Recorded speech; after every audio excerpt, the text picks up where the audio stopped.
एक कृषि प्रधान देश एवं ग्राम बहुल देश। गाँव रे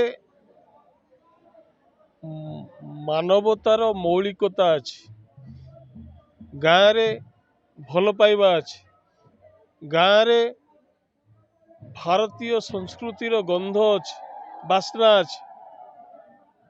कला संस्कृति रो मौलिक रूपटा लोक कला रे आमे पाऊ।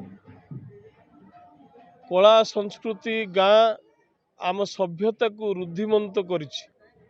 एणु यही गाँ दिवस रे समस्त को मु अभिनंदन जनाऊँची एवं समस्त कलाकार एवं सबु ग्रामवासी भारतवासी को मु अभिनंदन जनाऊँची।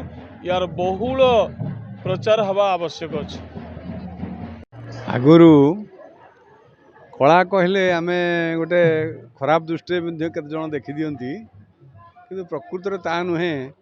कला हूँ श्रीकृष्णकर अंश, भगवानकर अंश गोटे कला। तेणु ये कलाकारटीए विभिन्न रूप निए, जमी अवतार नहीं ठाकुर, कि कलाकारटीए चाहिए सब रकम रूप परिवर्तन करदे पारे। तेणु कौन प्रकार ताकू भगवान ठारू अलगा करी हब नाही। से भगवान आ गोटे अंग बा भगवान पाखर आ गोटे अंश कहले अत्युक्ति हब नाही।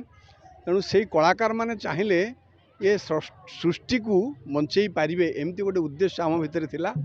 तो से गाँ बुलूली मु ता भितर गोटे गाँ दिवस पालन करने आरंभ कलु। आम कलाक्षेत्र नामक एक कार्यक्रम संस्था को नहीं आम गाँ दिवस पालन करवा। गाँ दिवस मुख्य उद्देश्य है कलाकार समस्त को एकाठी करी समस्त पाखे गोटे वार्ता रखा, गाँ को पुणी थे फेरई आने समस्त को, पुणी गाँ को आम आउ थे आम गाँ भितर जो नेस्टी पॉलिटिक्स सब अच्छी सेगुड़ा सब बाहर करदे आम भितर से संपर्क स्नेह श्रद्धा एक केमी जागृत करवा, से उद्देश्य होची आज आमर। से आम ये फुलवाणी जिलार प्राय केते गुड़िए ब्लॉक को एकाठी करूँ। समस्त को एकाठी कर गोटे गोटे प्रोत्साहन जो मैंने करते काली पूजार आमर गाँ दिवस बोली आम गोटे डिक्लेरेसन देइथिलु जे काली पूजाटा होची आम गोटे गाँ दिवस पालन करा जिवार बाट। तेणु से दिनटा को ही आम गाँ दिवस पालन करूँ। तो से जो मैंने सब से निजे स्वइच्छा भाग नहीं दौड़ी आसते तो से गोटे गोटे सर्टिफिकेट दे कलाक्षेत्र से सम्मानित कर जहाँ आप इच्छा उत्साह यही सब कथा गुड़ाक आम आपण को धन्यवाद दौचु एवं नमस्य बोली आम प्रमाण कराऊँ। यह हूँ उद्देश्य। अरे कहली पूरा कई नुह कई किसी ओडिशार पड़ोशार नुहे, समस्ते ओडिशार वरिष्ठ।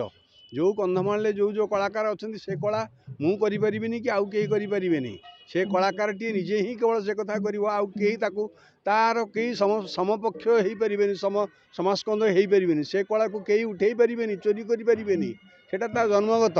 तेणु ये बड़ कई नुहति, बड़ से मैंने जो मान पाखे से कला टिक टिक अच्छी।